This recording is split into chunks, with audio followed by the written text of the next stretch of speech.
What's going on, everybody, and welcome to today's episode of 8th Arrow Whispering. And on today's episode, we are going to be starting a new video series where we go through the Marvel movies and review them. Now, let me start off with, we are not going to be going through all the Marvel movies. We are going to be going through phases 1, 2, and 3 of the Marvel movies in chronological order. What got this started was I decided this year I wanted to go through all the Marvel movies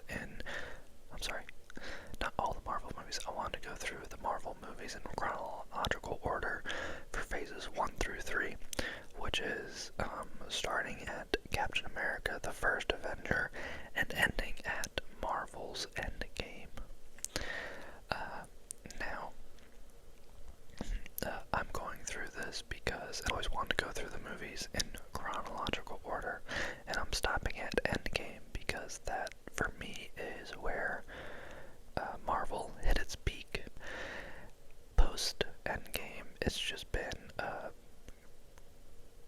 crapshoot if you're going to get a good Marvel movie or not. There have been a few good ones since Endgame, but more flops than not, and so I don't really watch any of the newer Marvel stuff. At first I did. I watched some of the shows that came to Disney Plus. I watched Loki, Captain America and Winter Soldier, WandaVision, and I enjoyed those, but then just sort of lost interest.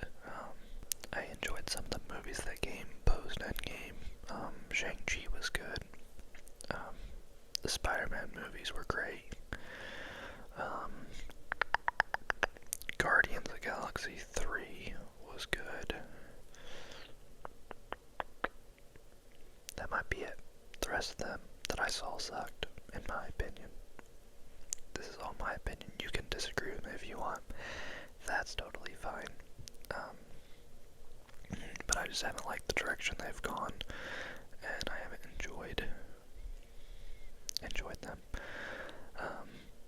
And I haven't seen all of them, so I can't say all of them have sucked, but the ones that I've seen, like Doctor Strange, the Multiverse, or whatever it was called, I really did not enjoy that movie. Eternals, I turned it off halfway through. I was so bored, but this isn't a video for me to critique Marvel. This is for me to go through and review Marvel.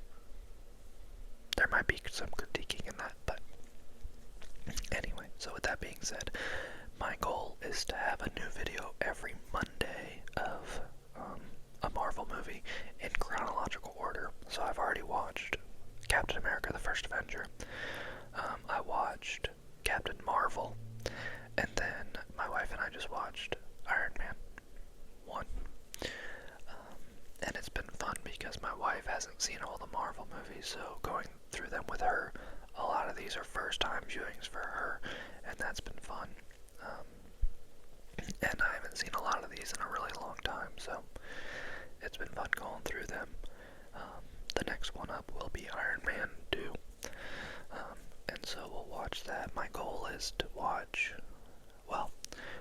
let me rephrase that, because I said I'd have one every Monday. That's not exactly true. For the next 3 or 4, probably, because we're 3 in, and my goal is to watch 2 a month. If we can watch 2 a month, we'll be done by Christmas. So, for the first few Mondays, we'll have one, and then post that, it'll probably be every other Monday, with maybe more sprinkled in from month to month. We'll see how it goes, but this is a series you can hopefully count on happening at least once or twice a month. So, with that being said, let's hop into our first movie that we're reviewing, which is Captain America, the First Avenger. Look at that. Look at that. Good old Steve Rogers. Old Chris Evans playing old Captain America. You know, you have some people who just embody the role so well. see them as anything else. That's what we got with Chris Evans and Captain America. I don't know if it's because he had tried a couple other superhero roles prior to this. Did he try a couple, or was it just the one? He was in Fantastic Four. The Human Torch. He was the Human Torch in Fantastic Four. I want to say he played another superhero, but I don't think he did. Regardless, I thought he did well as the Human Torch, but the Fantastic Four movie just wasn't good. It was better than the one they made with Miles Teller. That was just a hot mess, but still wasn't great. So, but with this, I feel like Chris Evans really embodied Captain America, and he made that character sort of like Robert Downey did with Tony Stark, sort of like Henry Cavill did with Superman. These guys were just, you look at them and you're like, yeah, you were built to play that role. Which, unfortunately for Chris Evans, I think it's hindered his post-Captain America career with his other roles. I think he's sort of finding his way back into getting out of that typecasting. But I don't think he's necessarily found it quite yet. He's on his way, but I don't think he's found it quite yet. I have my notes here for the movie, so if you see me looking down, it's because I'm looking at my notes and looking at the questions I have for the movie. But I thought the plot and structure of Captain America: The First Avenger was well done. I thought it had a good structure, and it flowed well. I thought for it being a 2-hour movie, I thought it was well paced. It didn't feel rushed. I thought the only part that didn't really fit, and it didn't at least fit with Steve Rogers' character. I thought him as a character, he was a great example of someone who always does the right thing, even when faced with adversity, and always, standing up to the bully and never backing down. And I thought that's something I appreciate about Steve Rogers and Captain America as a character, is always doing the right thing, regardless of what it's going to cost you, which we see him make the ultimate sacrifice in the end when he sacrifices his life for the good of humanity by taking that plane down. Spoilers, I do apologize if you haven't seen Captain America: First Avenger. However, I feel like it's been out long enough to where we're past the spoilers. However, the one thing I felt like didn't fit with his character and the story was the part in when he's first becomes Captain America, and Dr. Erskine, who's played by Stanley Tucci, is killed, and then it moves into the next phase where he sort of goes on this propaganda. He's used for propaganda and goes on this journey or career for helping sell stock in bullets or selling military equipment. That didn't really fit with his character's morals. Now, we can all stray and make poor life decisions and go down a path that's not necessarily who we are or align with our morals, and we can always we're all capable of that, and we do that, and so that made him a little bit more human, I reckon. So as I'm talking through this, I guess it's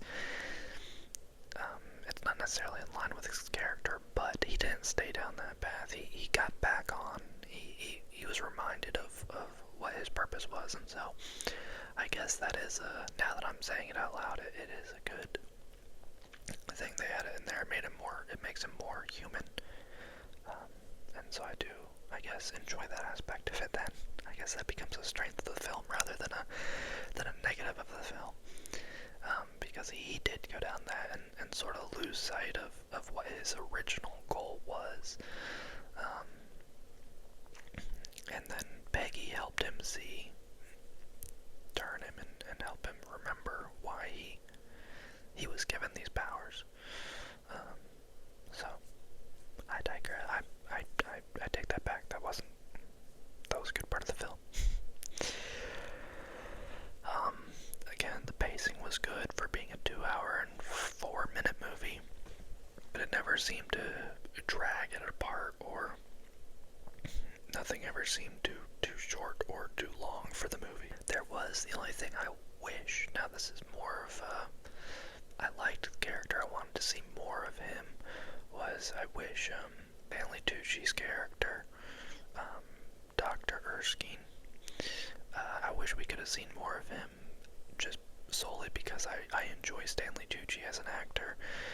He's one of my favorites. I always enjoy his roles, the way he plays them, and I really enjoyed his character in this film and wish we could have gotten more of him, but I understand why we didn't. I understand he had to die in order for Steve to take up the mantle as Captain America and sort of have that as motivation for him, and so I understand it, but selfishly I wish we had more of him just because I enjoyed him and I enjoyed his character.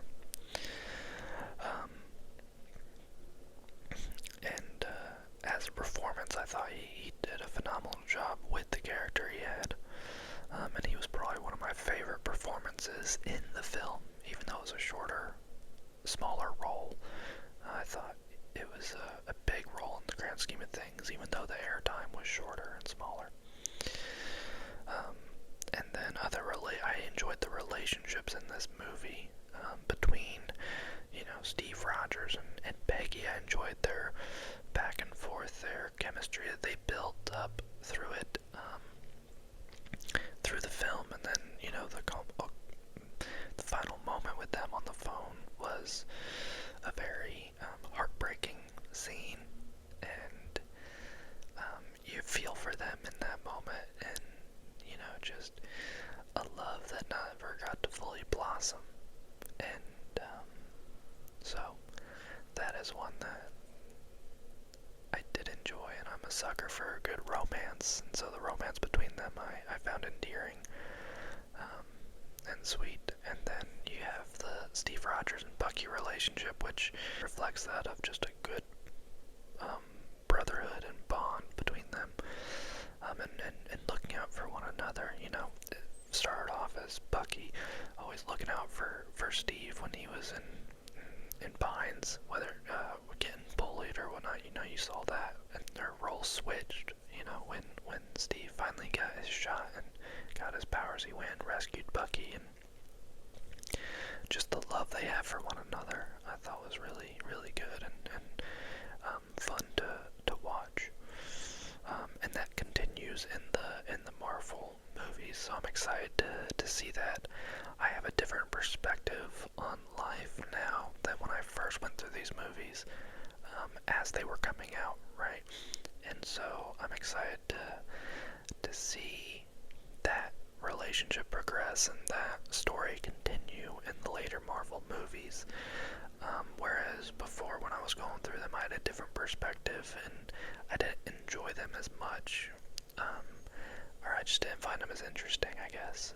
Yeah, I'm excited to go through these, to see that as well. My perspective has changed in life, so how am I going to view these movies differently than I did when I was younger and watching these movies as they came out? So, and then again, I enjoyed the relationship between Steve and Dr. Erskine. I just didn't. I liked, he was someone who saw Steve. He saw his heart. He heard him talking and saw his true motives, and he was more so looking at the inward parts of the person rather than what they could provide on the outside. And appreciated that aspect of this film. It's a person's heart and motives makes a man. It's not how much he can lift or how good looking he is or anything like that. It's a person's heart and their intentions and desires and their actions of what they do. And so I appreciate that he saw Steve for his good heart, and that's what he was looking for in a good soldier. So I enjoyed that relationship between those two. And then just other observations of the film. I thought it flowed smoothly. I thought the score and soundtrack were good. It added to the film. It didn't distract from the film or take anything away or whatnot. I thought it was a good score and soundtrack. I thought they did a good job with the tone of the film and the lighting and all that. I'm not as in tune to the cinematography of films, but there was nothing that distracted me from the story, or nothing that I thought distracted me in a bad way. I thought it was very well done, and that nothing groundbreaking or out of this world, but I thought it was good enough to at least to the point where it didn't distract me from the film. I enjoyed Red Skull. I thought Hugo Weaving did a good job as the Red Skull. He was very menacing, creepy, and just one of those villains who just wants power, and he doesn't care what means he has to go through to get it, and he just wants chaos. And that is a terrifying character in my opinion. Someone who doesn't really care who he has to go through. There's no holding him back. There's nothing he wouldn't do to get what he wants, and he has nothing to lose. And so he's willing to do whatever it takes. And someone who has very little weaknesses, is someone very powerful and menacing, in my opinion. And so I thought Hugo Weaving did a good job with that character. But yeah, the film held my attention. I was engaged from start to finish. Sometimes with movies I can get bored and go to my phone, which might just be a bad habit. But this movie, I never felt like I needed to go to my phone or there were no outside distractions that caught my attention. I was able to stay engaged with this, and so I enjoyed that aspect of it. I thought it had its good comical moments, even though this wasn't a very, some of the Marvel movies can lend themselves to humor, and their characters call for that. This movie didn't really call for that, but it still had those few moments here and there that brought about laughter. But I thought they did a good job of sticking to the tone of the movie, and staying true to that, and keeping that consistent. So overall, really enjoyed this movie. I was glad to get to go through it again. I was excited to watch it, excited to continue the Marvel chronological order of viewings, and when I'm done watching them all at the end of the year, whenever I get through the phases 1 through 3, I do plan on doing a ranking video of all the Marvel movies. I haven't decided yet if I'm going to do like a tier ranking based video or just from least favorite to favorite. So if you guys have a preferred viewing, let me know, and we can go based on what you guys are wanting. So just let me down in the comments what you would like, and we will continue this. So next up will be Captain Marvel, and that'll come out next week. And yeah, so thank you for watching. Please like this video, comment down below, subscribe if you haven't already subscribed, and we will see you guys next time.